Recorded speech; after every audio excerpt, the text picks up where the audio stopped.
Greetings, ladies and gentlemen. Thank you for coming out today, especially on such a beautiful sunny day, for being inside, and I think it'll be well worth it. We have somebody who has come here from the land of sunshine, of Arizona, and was very wary about coming to these northern climes. But so we ordered the sunshine for her, so understand that helped to get her here. When one thinks of the political realm, forgiveness may not be the first thing that comes to mind. It is not on the tip of the tongue of the international community. Over the past generation, as numerous countries have sought to deal with past of genocide, civil war, dictatorship, the international community has responded with trials, truth commissions, reparations, lustration, and similarly legally oriented measures. Forgiveness is largely ignored, or it may be viewed with a great deal of skepticism. Our speaker today, like me, thinks differently. Forgiveness not only can be a political practice, but it is critical that it be so in countries facing past of deep injustice and division, seeking to build peace. Dr. Eileen Borris is the president of Forgiveness International, whose mission is to advance individual and societal transformation through the practice of forgiveness in order to create sustainable peace. A clinical and political psychologist with over 25 years of experience, Dr. Borris also served as Director of Training and Program Development for the Institute of Multi-Track Diplomacy, and has extensive consulting experience, having worked in Indonesia for the United States Agency for International Development, the United Nations Development Fund for Women, and with trauma healing programs throughout Liberia through the United Nations Development Program. Dr. Borris is the author of Finding Forgiveness and Forgiveness, the Ultimate Freedom. She's a frequent speaker at the United Nations. Her topic today is political forgiveness and the building of peace. So please join me in welcoming Dr. Eileen Borris.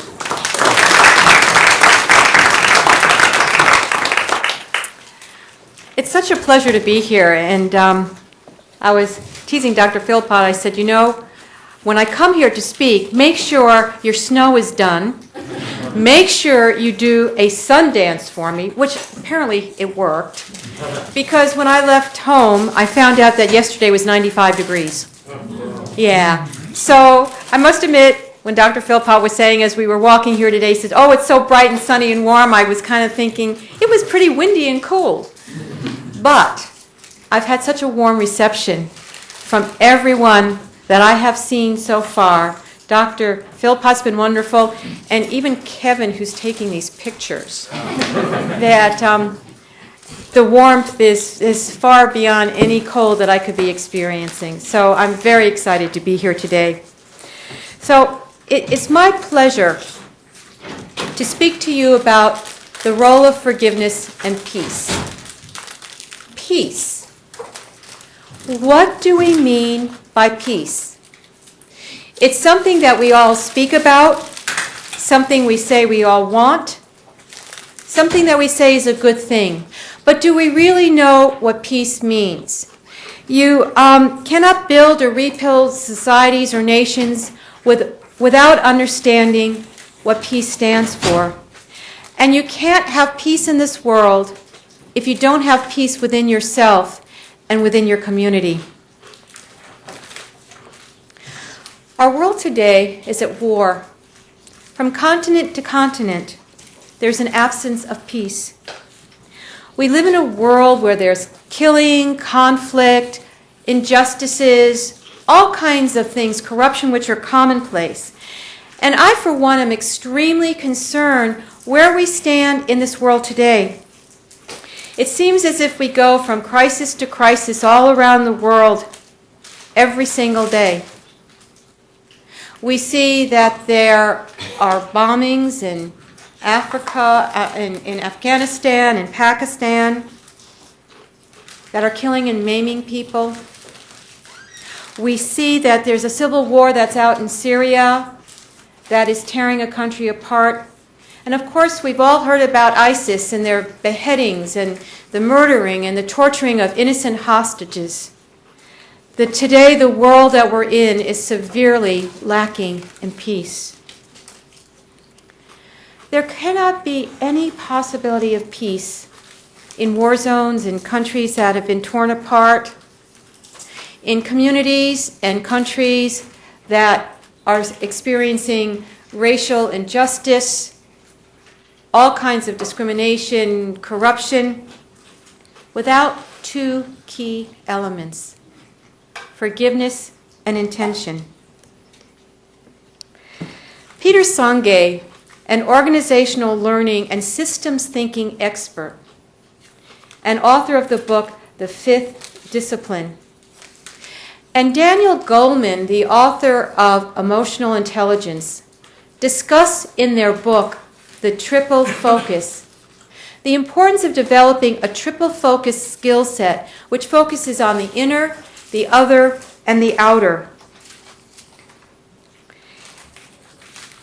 They talk about this importance, and Daniel Goleman focuses on the first skill set, the inner, focusing in on ourselves, focusing on our interior world, and connecting with our own sense of purpose and deepest aspirations, including why we feel the way we do and what to do about those feelings, and also how to manage our most disturbing emotions.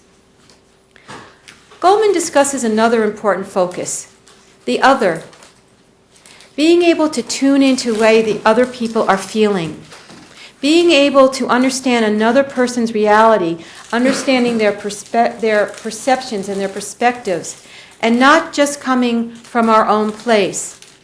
And by being able to do that, we beginning to develop empathy for one another, compassion for one another, and this is critical and if we want to really be able to connect with other people. Senge describes the third focus, the other, understanding the larger world, the way systems interact, and the way they create webs of interdependence. And we're able to use this interaction either in a family situation, in organizations, in communities, and the world at large. And in this skill set, we have the ability to understand the dynamic. If I do this, the consequence is that. And we have the ability to use these insights to change the system for the better. And these are the same skills that are needed for forgiveness on a personal level and on a political level. Forgiveness is vital in order for communities to move on and to move away from trauma, no matter if they're dealing with war, injustice, or corruption. Forgiveness helps us to end the cycles of violence by forswearing vengeance in order to bring about a peaceful and sustainable coexistence. Forgiveness can help us end the cycles of violence by forswearing revenge in order to be much more peaceful. Without forgiveness, resentment, anger, intolerance, and violence are allowed to fester and grow, which leads to a repeat cycle of this violence and no hope for a country to be at peace. The nations of people who deal with these horrific events must rely on themselves to move on and have to deal with their own feelings of anger, resentment, and a real sense of loss that they've experienced. These wounds of conflict and injustice need to be healed, and in many cases, people need to find a way to be able to live side by side with the perpetrators who harmed them. This healing necessitates forgiveness. Forgiveness requires a conscious choice to see a situation differently, not through the lens of anger, guilt, or fear, but to see the circumstances through understanding and compassion. Forgiveness is one of the most difficult things that could be asked of us to do. but it's one of the greatest actions that we can take. If we only think of the difficulties of forgiveness, we will never be able to achieve it. But we need to recognize that there are steps that we can take in the forgiveness process and that everyone can do it. No matter where you are in this world, there are going to be people who don't want to resolve conflict. There are going to be people who do not want to right an injustice. And there are going to be people who don't know how to forgive or can't forgive. But for those who do want to resolve conflict, and for those who are open to forgiveness, they will discover that its power is greater than any weapon of mass destruction here on the face of this earth. I've worked in the area of forgiveness for a very, very long time. And because of my background, I've been particularly interested in political forgiveness, a term which is hard to define.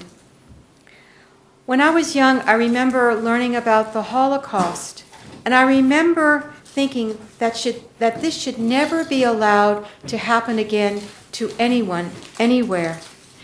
It's fundamentally unacceptable that such genocides have been repeated again, and we've seen it in Rwanda, and we now see it in Syria, where over 200,000 people have been killed and over 9 million people have been displaced. When I was writing my first book on forgiveness, it was the time when the South African Truth and Reconciliation Commission was just underway. And I was observing with great interest what was happening because I was wanting to see how a different form of forgiveness and the healing of nations was like in comparison to interpersonal forgiveness. And being a clinical and political psychologist, individual and group processes of forgiveness greatly interest me. And so I wanted to observe how these processes may have been alike or different. Not given in to the temptation of violence or retribution, Nelson Mandela sought to do things in a different way, bringing hope to a country that was afraid that it was going to be overtaken by bloodshed, and by demonstrating grace through the practice of forgiveness and reconciliation. Forgiveness in this regard is clearly not an act of forgetting, but rather of a more intense remembering, a remembering in which truth, a remembering of truth in which the demands of justice give way to mercy, and in its fulfillment to reconciliation. Far from the notion of forgive and forget, the process of forgiveness and reconciliation in the South African TRC has been grounded in the open search for truth, the active and public remembering of the past, which cannot be adjudicated, but which must be transformed for the good. The Truth and Reconciliation Commission of South Africa was established in 1995 as a mechanism for the South Africans to come to terms with the past on a morally acceptable basis and advance the cause of reconciliation. This legally instituted body aimed to establish the truth in relationship to the past, attending to both the motives for and the circumstances in which the victims of human rights occurred. Only by bringing the past in all its detail into the light of day could this nation make peace with itself and people make peace with one another. Now, let me be clear. I'm not saying that the TRC model completely worked, nor was it completely successful in its reconciliation processes. Nor am I saying that this is the way forward. In fact, the work of the Commission and the amnesty it granted was and still remains controversial. Archbishop Desmond Tutu recognized this fact when he questioned, must we give up justice for truth? The goal of the commission was to promote intergroup forgiveness and reconciliation and focus on the participation of the victims in the process. However, the South African TRC had difficulties in terms of achieving this goal, and thus concentrated on the relationship between individual victims and perpetrators. And so one consistent criticism of the TRC was that the victims felt like they were giving up the rights, the individual rights, for the good of the community and the group. Some believed that this was a necessary step to move on, but it was a real hard sell for the victims, asking them to forgive for the good of the group. And forgiveness as a political matter does reveal this kind of tension of how a policy which aims at establishing and delivering justice embraces an action which appears to supersede justice. In order for us to gain a deeper understanding of the meaning of political forgiveness, we need to explore the general concepts of what forgiveness means and examine the differences between interpersonal and political forgiveness. Yes, there has been a debate concerning what these terms mean, but there's also been a general agreement that both interpersonal forgiveness and political forgiveness entails the end of a cycle of violence, be it political or interpersonal. For us to understand the role of political forgiveness within the context of a long-standing violence, we need to question how these crimes and injuries pertaining to the issues of transitional justice need to be addressed. One of the major problems that have come up in the context of political conflict is the tendency to assume that the structure and the conditions of political forgiveness needs to parallel those of interpersonal forgiveness. For example, one may only think of political forgiveness successful when the victims of violence are able to overcome their feelings of anger and resentment towards the injurer. Nevertheless, having the truth of the past spoken into the light of day is very healing, and it's a great political achievement when this happens. When the apartheid was dismantled in South Africa, what Desmond Tutu thought of and called forgiveness did not entail a face-to-face experience with the subsequent overcoming of anger and bitterness by victims. What it did entail was that victims did not pursue the same kind of violent retaliation that they were subjected to as a necessary step to avoid the perpetuation of the cycles of violence, and this enabled South Africa to rebuild its society. And herein lies the difference between interpersonal forgiveness and forgiveness on a political level. Although there's a tendency to think of political forgiveness as analogous to interpersonal forgiveness, clearly this is not the case. If it were, it would be reduced to amnesty or official pardon. The power of political forgiveness holds out the possibility for a society to rebuild communities and the bonds that ties its members together after an extensive or violent conflict. Although interpersonal forgiveness includes the moral implications involving the acceptance of guilt and repentance, this should not stop us from thinking differently about political forgiveness in the context of long-standing violent conflicts. Political forgiveness can be conceived of as a necessary step to end the conflict and the beginning of a reconciliation process between the injured parties. what pertains to the feelings of the injured toward the injurer would not fall under the concept of this concept, would not fall under the scope of this concept. We cannot force a victim to be able to let go of their anger and resentment towards the injurer. But this was actually perceived to be the case with the South African TRC at times, to forgive and overcome personal feelings for the good of the group. The fundamental concern in this context is to ensure that vengeance is not sought and pursued, so we can prevent the cycles of violence from being repeated.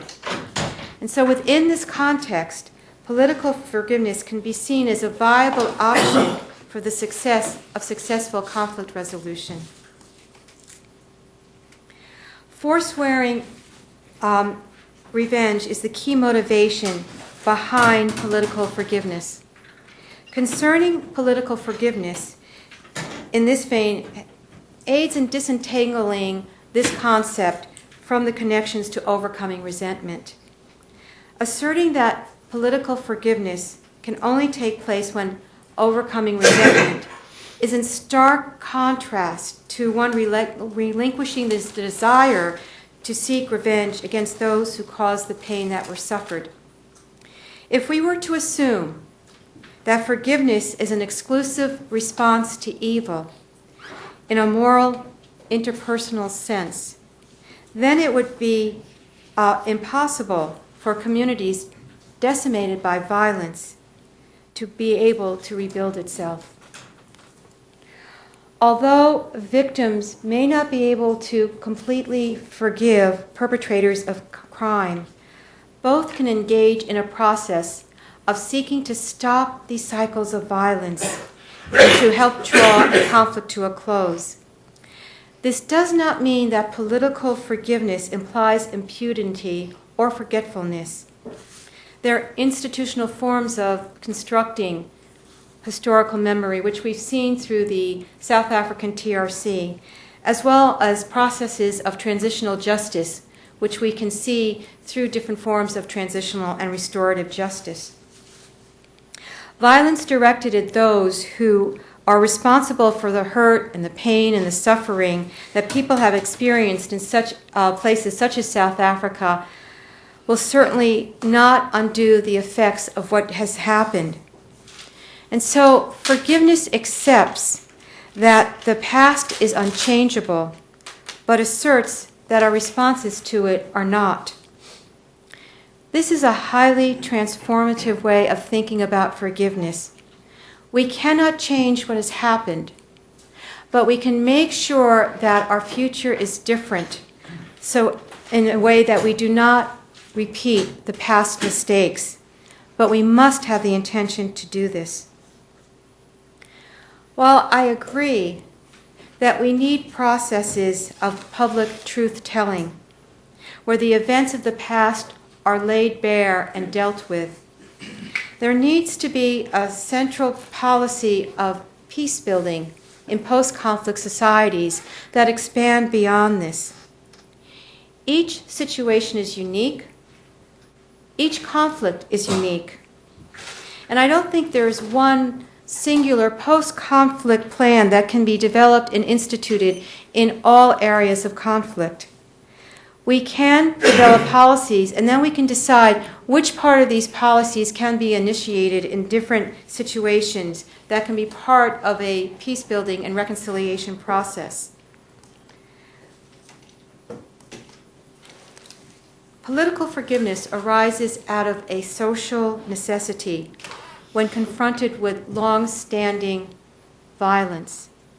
It is to be worked through and configured within the specific context of the conflicts, in line with the specific needs of the community, the actors, that in the face of these historical cycles of violence, agree to forswear vengeance as a form of punishment.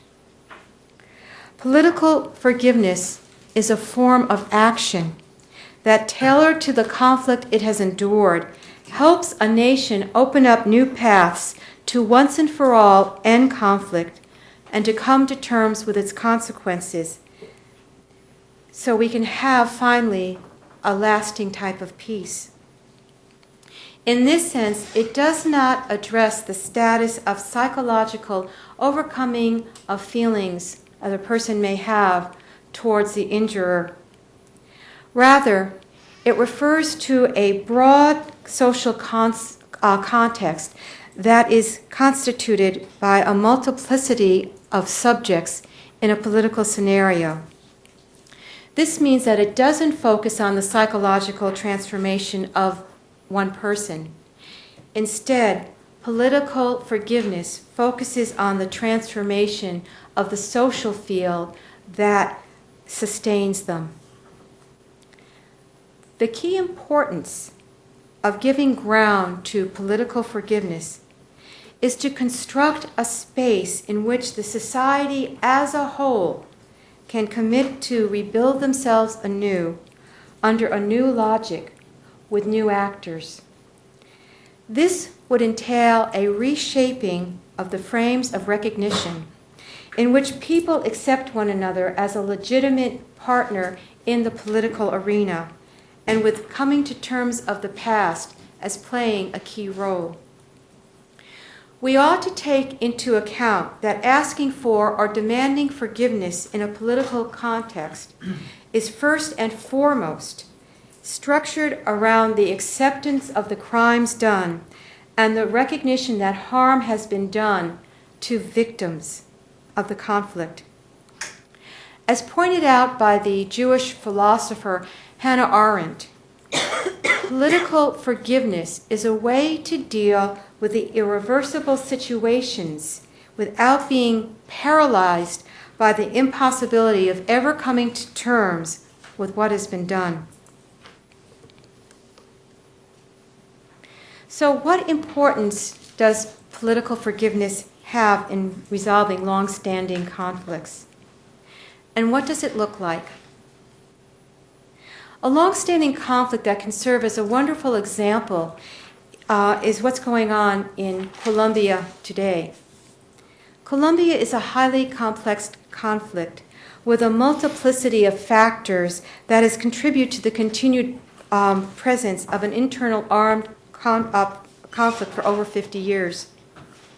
It shares certain elements with different conflicts around the globe. For example, the perpetration of human rights violations, the presence of active guerrillas and paramilitary forces, and the internal displacement of the affected communities are amongst some of these.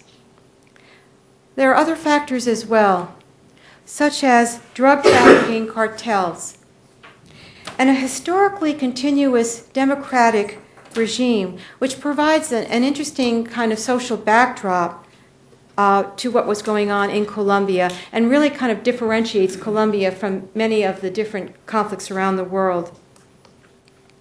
Colombia's history has been filled with ups and downs, and in which there's been previously very many unsuccessful attempts to bring the conflict to a close through negotiations. However, there's been also thwarted attempts because of a lack of compromise from both sides, namely the Colombian government and the FARC, on several different occasions. But in September 2012, President Juan Santos began formal peace talks with the main guerrilla group, the FARC, in Havana, Cuba, opening the possibility of hope to a negotiated end to this conflict. These talks continue to this day, and when I was first preparing my remarks, it was like the 32nd round, but as of this past Friday, it's now the 34th round, in which they've been really working very hard in developing and dealing with these issues.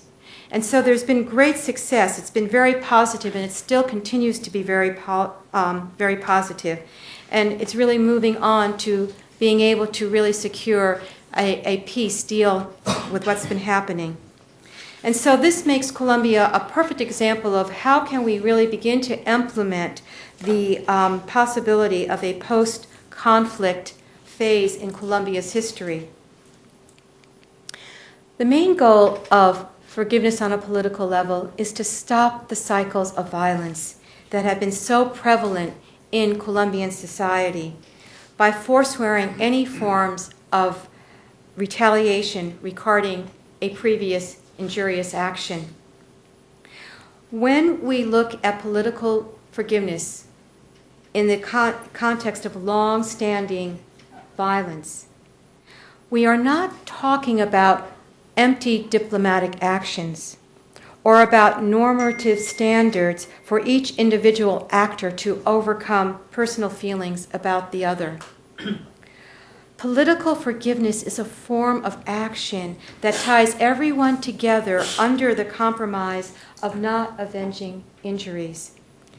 It's a policy that seeks justice, does not seek justice through vengeful punishment, but to one that creates new possibilities together.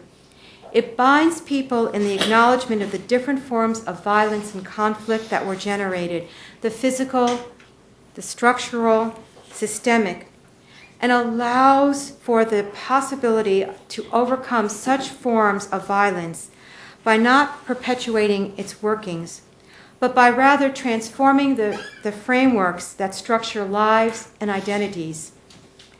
This clearly ties political forgiveness to the historical and social conditions that have given rise to the long-standing violence that creates the necessity of a transformation of how we relate towards one another. This form, and from this perspective, punishment, which continues the cycles of vengeance and violence, are highly ineffective. If political forgiveness seeks to stop the cycles of vengeance and to forswear the continuance of violent cycles of social interaction, then it must contain key elements of nonviolence to which the actors must adhere. With respect to the situation in Colombia, there has been persistent armed conflict with the FARC, along with other groups, and its evolution through different forms of what was going on with financing and with combative strategies, coupled with other forms of violence from different sources, including drug trafficking, common crime, kidnapping, and political persecution. To give you kind of a historical background and overview, the political starting point of the FARC began around 1961, and it's considered to be the oldest active guerrilla movement in Latin America. Their formation was to engage in a combination of all forms of struggle that was facing Colombia, which was related to a history of agrarian conflicts in various regions of Colombia and the end of a period known as the violence, which spanned from 1948 to 1958, in which intense conflicts between the politicized groups from the two traditional parties, the Liberal Party and the Conservative, took place all over the country. There have been multiple attempts to end the conflict with the FARC, and all of them failed. The military solution that was also pursued and encouraged by the United States, especially between the years of 2002 and 2010, had failed also to bring an end to the conflict.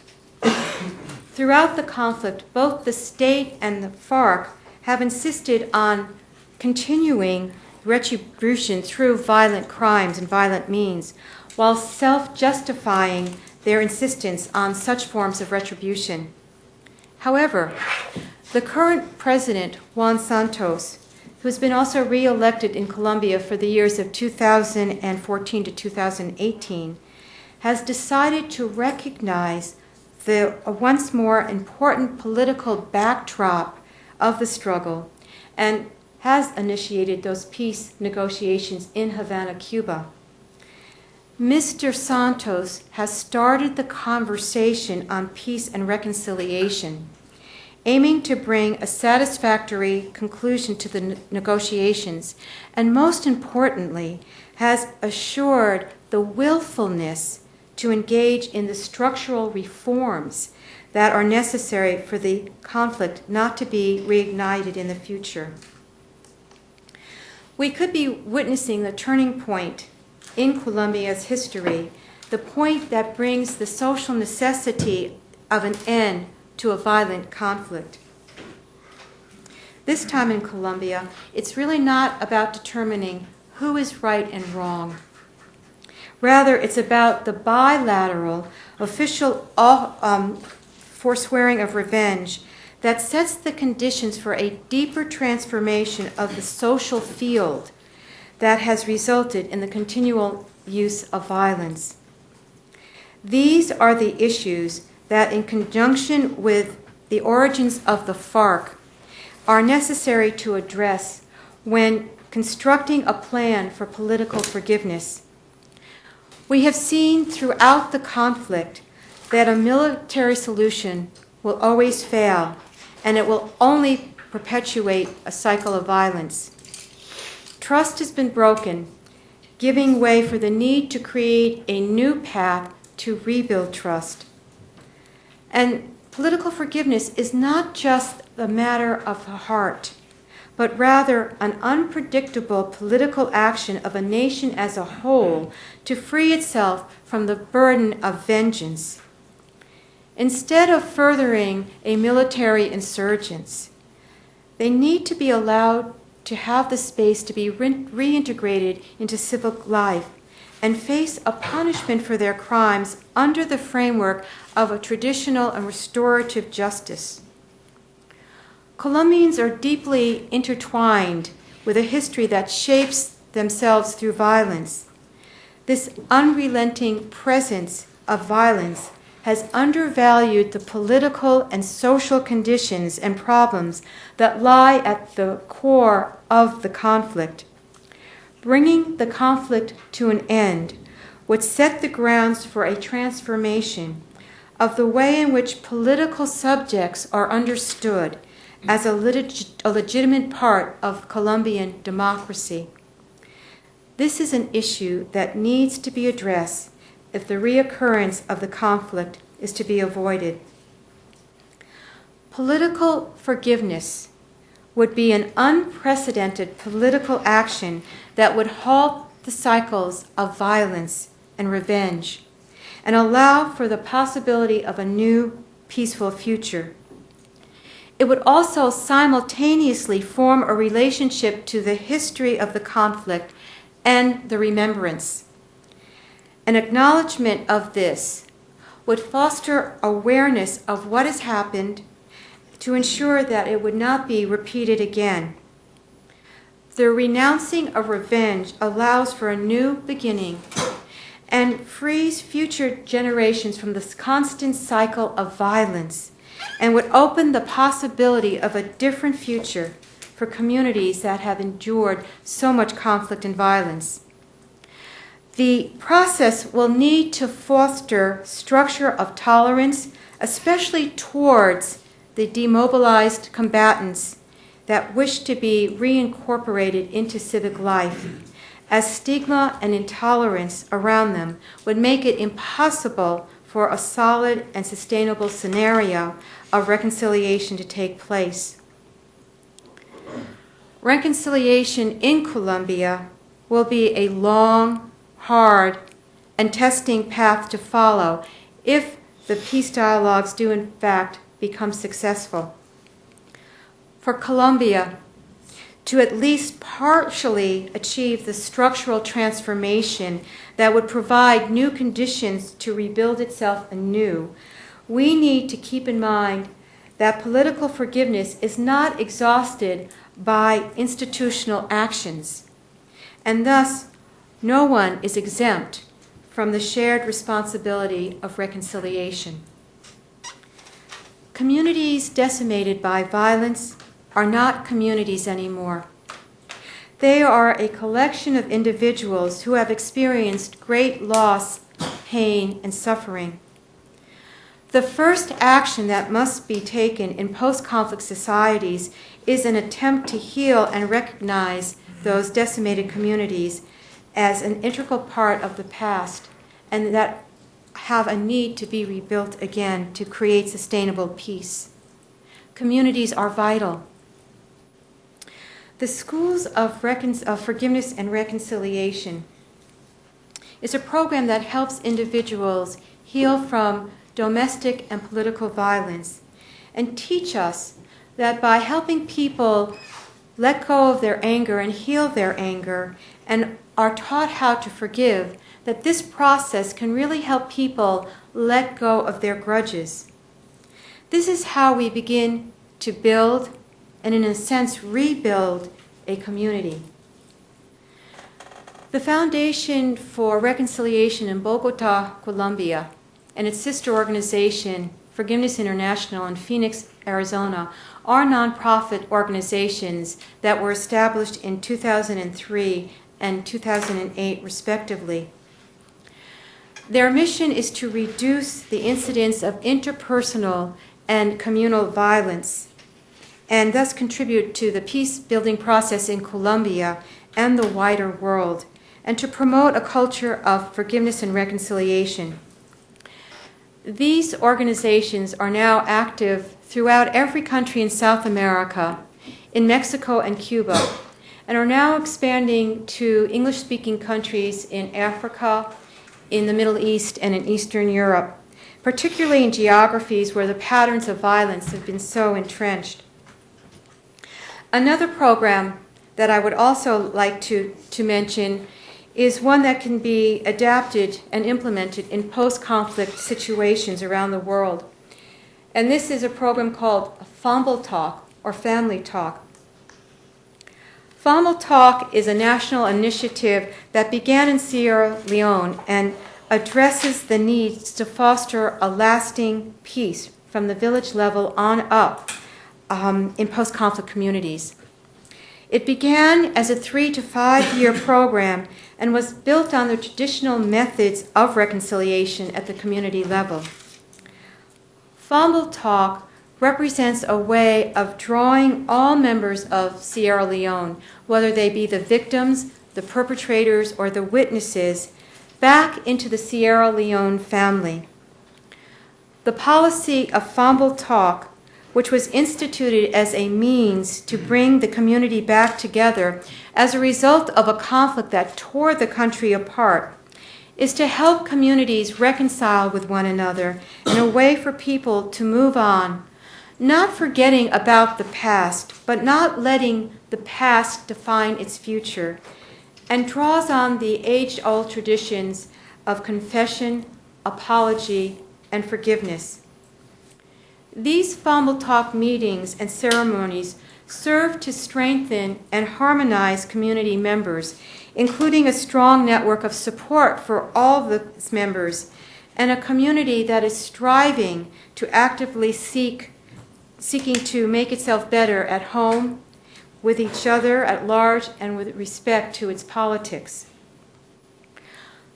While the Schools of Forgiveness and Reconciliation and Family Talk are two processes that I have outlined here, there can be many others that we can investigate. We need policies that will focus on the triple focus skill set that Peter Sangay and Daniel Goldman spoke about, which includes the inner, the other, and the outer. This is vital for the success of these policies. There have been calls for truth and reconciliation commissions to be set up in countries, including Colombia, that would be a positive first step in the peace process, but it cannot be the only step. It's going to be interesting to see how Colombia's peace process develops over the coming months and years, and the role political forgiveness plays in building a lasting and sustainable and prosperous peace. And for peace to be possible, forgiveness in all its forms is necessary. Thank you.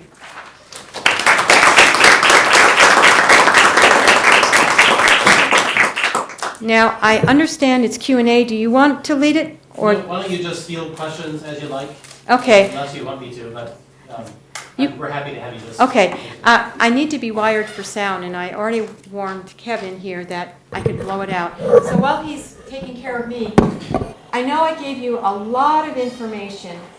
I wanted to give it to you, and that's why you had the slides, because it is a new field, and it is an area that very little work has been done, and it's an area where there's been a lot of confusion.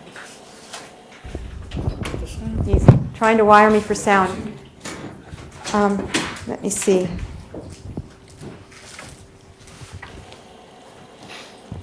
This is hard to clip in. Got it? Okay. So as I was mentioning, it is a new field. There's a lot of things we don't understand about it. There's been a lot of problems trying to define it, as I mentioned. And there's been a lot of people who've tried to really make it analogous to individual forgiveness. And clearly, for the reasons I stated, it's not. And it's something very, very important, something to really think about. How do we develop these structures of political forgiveness in post-conflict reconstruction types of scenarios? So I'd like to know from all of you what kinds of questions or thoughts you may have. Yeah. You right here. I'm sorry, I don't know your name. Yeah, sorry. I have a question because you mentioned that political forgiveness is not impunity, but later you said that political forgiveness is not looking for justice. It is. In terms of like legal justice, it does look for the court. And you mentioned the example of South Africa, and South African example is directly there's no direct justice. There's just truth commission. And therefore I have a question, how is that not impunity, and how do we value the interests of victims? And aren't we kind of imposing forgiveness of victims without asking them what they actually want? Well, that's actually why there's a difference between political forgiveness and interpersonal forgiveness. And that is really the distinction. You cannot say to victims, you must forgive. You must let go of your anger. And, in areas of the world where I've worked, for example, I was talking to a friend of mine who's Israeli, and her son was killed by a Palestinian while he was working as a soldier. And yet she really upholds the peace process. But she would say to me, I cannot forgive, and understandably so. She lost her son. But she really wants to see the violence stopped. That is the main motivation behind political forgiveness, that there is an agreement, and I did mention this, that people do not have to be able to let go of their anger. But they've come together to make a commitment to end the cycles of violence. That's the first and foremost thing of political forgiveness. Now, there's other things that need to happen. And we need to really be able to define the structure and the conditions for political forgiveness. And part of that includes constructing a historical memory. That's what the South African TRC did do. It also means coming together as a community and deciding what kinds of forms of transitional and restorative justice need to happen. So there is impunity in that regard, that you may commit something, you may be an ex-combatant, and the community decides, something, you need to take responsibility. And what we've decided as a community is that, yes, you're going to have to go to jail for X amount of years. And we may not keep you in there forever, because we'd like you to come back out and be a member in society. And therefore, what we are requesting as part of what's going on in terms of, quote, your punishment, is that there might be community service of building houses of victims or whatever. And to look at the kinds of transitional and restorative processes that can be developed that would address what the particular needs are of that community.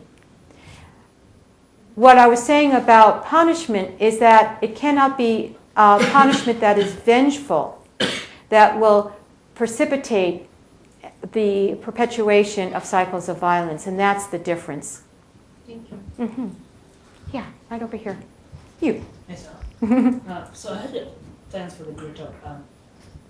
I was just wondering, I'm from South Sudan, and there's one big problem that we face when we try to communicate the issue of forgiveness, and that is there's forgiveness on one side, and then there's a sense of superiority on one side. And what I mean by superiority is that people, like culturally, it's expected that when someone harms you, to gain back your dignity, you have to revenge. Mm-hmm. So when you come in and tell someone that you have to forgive them, you're basically telling them that they have to forgo their dignity for the sake of forgiveness. So if you were in this situation, how would you sort of reconcile those two things? Someone has to gain back their dignity because they've been harmed, but they also have to forgive for the goodness of society. How do you sort of bring those people together? That's a really great question, because every single culture is going to be different. Now, in terms of revenge, and there's honor killings, there's other societies that have that. Is there a way through what might be called blood money in that culture? I don't know. That people can pay back without revenge of a life. It is possible if you follow the procedure. If you go to court, you can do something like that. But people usually take the initiative to sort of like, if I do this by myself, you want revenge back my dignity back. If you follow the legal procedure, you have to pay. What would need to happen is that the community leaders, and depending on what the conflict is, so you've got different communities going on, need to come together and, of course, forswear the vengeance and talk about what can we do that will honor the dignity of the victims. And it will have to be a community decision. I can't tell you what that would be. I'm not part of the community. And for people to really look at what's important here, because, in cultures, we have so much that goes on. And cultures do change. And so this might be that kind of conversation of, do we really want to keep perpetuating this and passing this down from generation to generation to generation? Or can we develop some kind of process now that really speaks to the dignity of the victims, and what would that look like? But it would have to come through the dialogues of the people in the communities involved to make that decision jointly together. That's why it's a very transformative way of thinking. So you're saying here we have to focus more on the interpersonal forgiveness. Well, what I'm saying is that people need to focus on stopping the revenge and at the same time honoring what the community needs to do in terms of giving back dignity to the victims. Yes. I'm so sorry, I don't know your name. Yeah. Well, we'll go to her and then we'll go to you, because Thank you very much for the presentation. My name is Judy. I'm studying the LLM International Human Rights Law. And you mentioned in the case of Colombia that the first step will be the Truth and Reconciliation Commission, but that this is not enough. So I'm wondering from the state's perspective, what would be other effective mechanisms to this process? Well, what I was saying is that there could be a Truth and Reconciliation Commission for Colombia, but it isn't enough. And I think are you from Colombia? Yeah. Okay. What I think is so wonderful is what President Santos is doing right now. Because, as I mentioned, he understands not only the importance of stopping that violence, but he understands the political landscape of what was taking place that created the violence to begin with. And that has been so overshadowed because of all the violence. So he has made a decision and a commitment to take a look at what are those factors, the agrarian conflict, for example. What was the reasons for the FARC to begin to do, why did they begin to begin with? and to really take a look at that and make the structural reforms that are necessary so everybody has a voice in that democracy of Colombia. So when you think about a political forgiveness process, and this is the reason why I was talking so much about the importance of also understanding that triple focus skill set, the inner, the other, and the outer. As a matter of fact, as you heard me say, the schools of forgiveness began in Bogota. And a man named Leonel Nevares is the president of the Foundation for Reconciliation. And if you go back to Colombia, you should go and visit him. And they're doing wonderful things there with the schools of forgiveness. It's now in over 100 cities in Colombia. And they're working with the ex-combatants. They're working with the victims of the crime. And so you're getting now a platform of individuals in Colombia that are supporting a culture of forgiveness. And now we need to be thinking of community reconciliation of what's gone on. So these are the processes that are building with forgiveness. And now you've got a president who's understanding the importance of structural reform and really getting at those hard issues. And by the way, on Friday was the end of the 34th round and in Cuba, and they are directly addressing these issues in a very positive way. So I think there's great hope for your country. Does that help? Okay. I wanted to know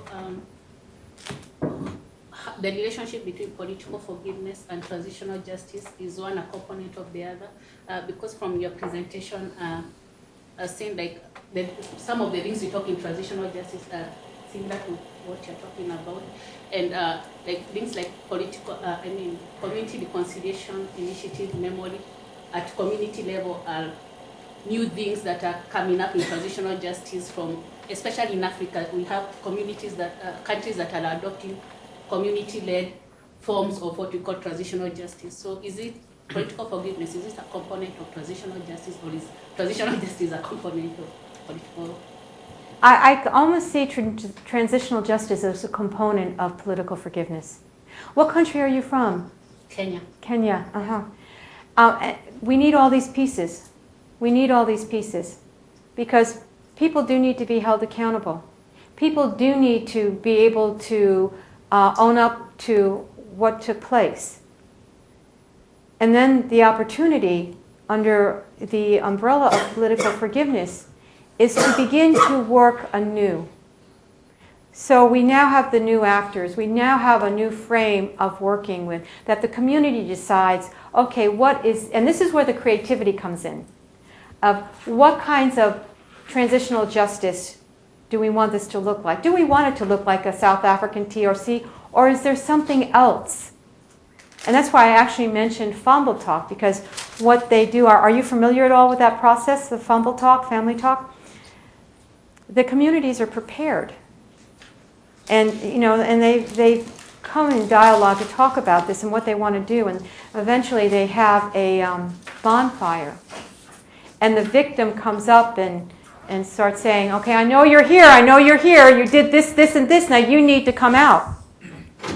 And the perpetrator knows that if they come out, they will tell the story and they will ask for the forgiveness, and that the community, through their own rituals, will then forgive them and welcome them back. And then there are certain things that they're going to need to do to be part of the community where they have purpose and meaning. So, yes.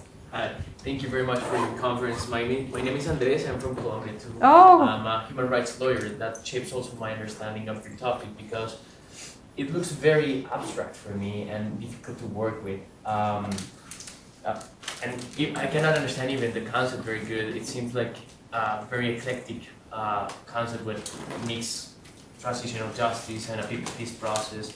So I would like if you could offer a concrete definition of political forgiveness.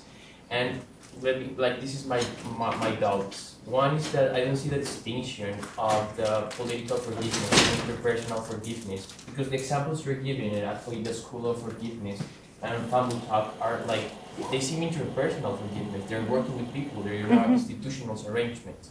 So I don't see the difference here in the examples we're given. And in concrete for Colombia, like how you can work with these concepts with political forgiveness without making it just pure impunity. You know, like we want to forgive. We want to end the conflict, but so we have to forgive. So we're not looking for a jail. Or that's what the FARC is saying. The FARC is saying concrete. We don't want one day in the jail. That's Right. and there's not going to be a peace like agreement without that condition. So how forgiveness is not just impunity in that sense. And this is just in the concept of political forgiveness. And the other issue with Colombia and the problem with the concept is that in Colombia there is no consensus of what is the origin of the conflict. Actually, the commission of the History Commission that is part of the process, they report like 8 or 9 or I don't know several reports, and they disagree in the causes of the conflict. So there is disagreement ongoing. So it seems as just in this for me as Colombian, and I hear your topic. And the political forgiveness seems just very beautiful words, but it doesn't like really get to the core of the problem. Okay. Any other questions you might want to ask? No, sorry. Sorry. All right, let me see if I can address all of them. I think the simple definition for you to remember about political forgiveness is that the main motivation is to have the commitment from all to end the cycles of violence by forswearing revenge. Then that brings the end to the conflict. And so political forgiveness is really dealing with structural aspects, which is why President Santos is so good. He understands this. What has been going on from a structural perspective in the country that needs to be changed to bring the communities back together. That is the difference between political forgiveness and interpersonal forgiveness. Interpersonal forgiveness, what happens is I'm the victim, you're the perpetrator, and now I'm working through all my feelings of anger, hatred, whatever I have towards you. I'm working to look at it differently. This is what I had mentioned. And instead of seeing you, I'm going to put you as the FARC. How do you like that? You know, as someone who's done all this horrible stuff, now I'm trying to understand what was the psychological and political landscape that you came from that had you do what you did. I may not like it, I may not agree with it, but I'll try to understand it. Okay? That is interpersonal forgiveness. Now, what I was also trying to explain, that even though I was talking a lot about political forgiveness and what it looks like, political forgiveness alone is not enough to heal a nation. So, if President Santos, for example, said what he's saying he's going to do, which is to work on the structural aspects of what was perpetuating the conflict and understanding what some of that was all about. If that's the only thing that happened, you may not have the platform underneath to sustain it. And that's why that triple focus skill set becomes very important, because it helps when individuals who've gone through this have gone through their process, so they can say, you know something? Yes, the FARC killed my family, burned down my village. I have nothing. But I understand where all of that came from. I don't like it, but I don't want to hold on to this anger and bitterness because I want to have a better future. And when people go through an individual process of forgiveness, it can be very transformative. As a matter of fact, I know that the Foundation for Reconciliation worked with ex-combatants. And now they're working as staff at the foundation to really share where they came from and how bad they have felt and what they're trying to do to give back to the community to heal. And so you need that peace. You also need the peace on the community levels, especially in a place like Colombia where you've had democracy. How do we get now more people involved? And so you're right when you heard me say that there was interpersonal forgiveness going on. There's group forgiveness going on. And the group forgiveness is actually what Desmond Tutu was trying to achieve in the South African TRC. He really wanted to have groups come together to be able to forgive, and that's a whole other talk. But it's important because there again, processes and dynamics are different. And then when you have that going on and then the structure where people can support it, then you can have a deeper transformation in the country. It may not totally happen, but even if you get a partial transformation in Colombia, that will go a long way. Did I answer most of what you asked? Yeah, thank you. Okay, back there. Yeah, thank you for your presentation. I still have some doubts as to the concept, I mean the clarity of the concept of political forgiveness. Because I see that there is some kind of interaction between individual forgiveness and transitional justice and political forgiveness. So I'm still trying to understand why we need a different concept called political forgiveness, while the issues that you've raised can already be addressed in the concept that we have already, that's individual forgiveness and transitional justice. That's one of my question. I mean, remarks on this issue. The other one. Well, let me address that, and then you can go to your next one. Okay. It's like I was saying about my friend who's an Israeli. Her son is killed. She can't forgive the person who did that. But she doesn't want to see violence perpetuated. So for her, it's easier for her to say, okay, I can't forgive, that's the reality of the situation, but I can commit myself to ending the cycles of violence. That's what political forgiveness is about. And when you work in areas of conflict around the world, there are lots of people who've gone through horrific things, who may even want to be able to forgive, but they're not there yet. And you can't make people forgive. That was kind of the perception of the South African TRC, when victims felt like they were supposed to forgive for the good of the group. It doesn't work that way. But they really wanted to see their country go on a different path. And so that is the main difference with political forgiveness. And the other difference with political forgiveness is that not only are you breaking the cycles of vengeance, of violence, the communities come together and say, okay, people do need to be accountable. This is what has happened. And groups need to own what they've done. And people need to address the needs of the victims. So what comes into play here is how are we going to build a community and be creative to be able to develop mechanisms of transitional and restorative justice that will hold people accountable but will not perpetuate more cycles of violence. And that's why I said this is a very transformative way of thinking about forgiveness.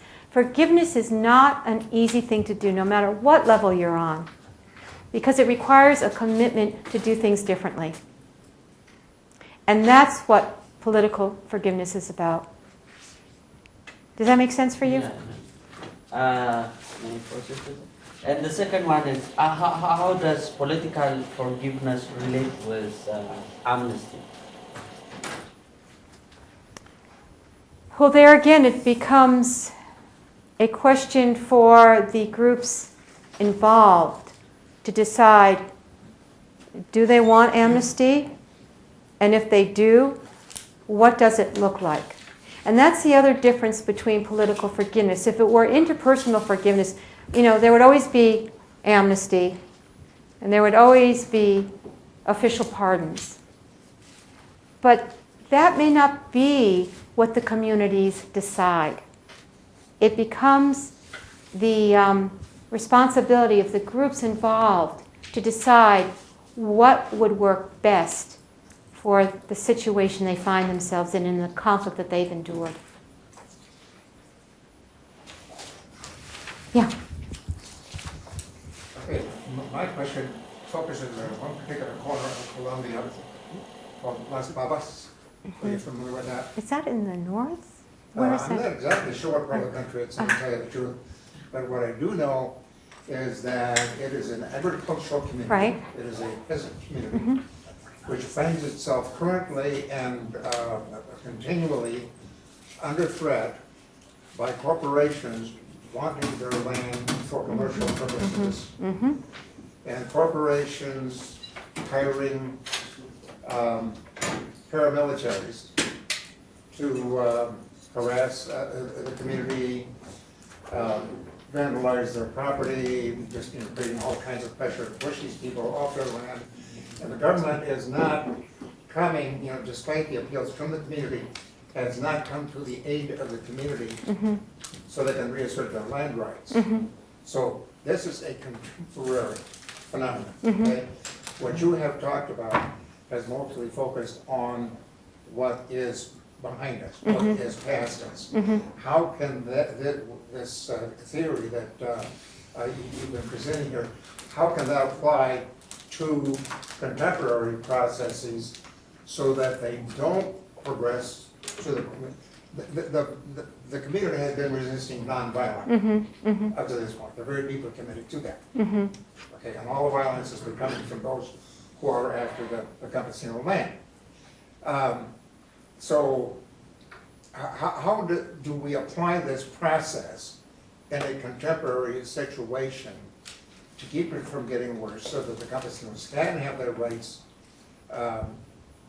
maintained, so that the paramilitaries can come to terms with whatever it is that they need? I think I've got good news for you. And just as I was leaving my room today, I'd gotten the message of the 34th rounds of talks that focused on the very thing you were just talking about. And so Santos, and this is where the political forgiveness piece comes in. Santos is committed to changing the structures that keep reinforcing these conflicts. That is, and I said earlier, all this violence, it pulled people away from looking at the agrarian conflicts and what you just talked about. And so this has now come up in the peace negotiations. I don't know what was said because I only got the little piece. But this is where the peace negotiations come in to finally address, okay, what is going on structurally here? And what you're talking about is a structural dynamics that people are very aware of, which have been rooted, it does root all the way to the past when the landlords were getting all the money. Now it's corporations that have stepped in. And they are dealing with it head on to change that. And so that's happening through the peace negotiations. And how they decide to handle it, in what form, may fall under the purview of political forgiveness. I don't know what they fully decided because I just got the information. But that's how it happens. President Santos, that was one of the negotiating points on the agenda that needed to be addressed. And how are we going to address it? But the good news is that instead of now all the conflict and fighting, people are looking at the issues that are underneath all of that need to be dealt with and addressed. We're getting close to when we want to end up, but it looks like certainly we can have another question. Go ahead.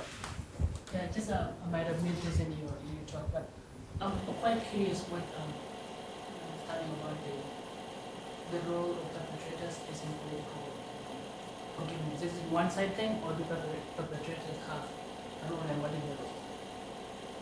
I'm not quite sure what you're asking is how do we, when you're looking at a political forgiveness framework, where do the perpetrators fall in? Yeah, what do they contribute to the process? I think the community needs to discuss what they need to do with the perpetrators. So, for example, and I'll use Colombia, but it probably could apply to South Sudan. Many ex-combatants, and I'm talking Colombia now because that's what I know best.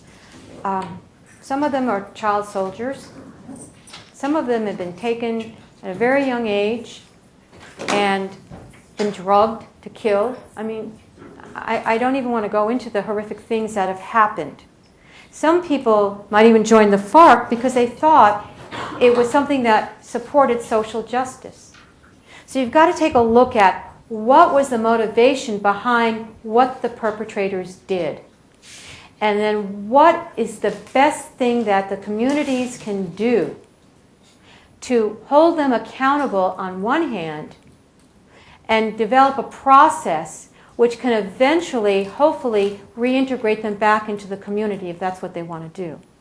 Now, some people may end up in jail the rest of their lives, but some people might be able to get rehabilitated and might be able to become really good members of society once again, and the community might decide they're worth giving a second chance to. It really depends on the conflict and the specific needs of the actors and the situation that have come about as a result of it. Does that help? Okay. Well, join me in thanking Dr. Borris. Thank you.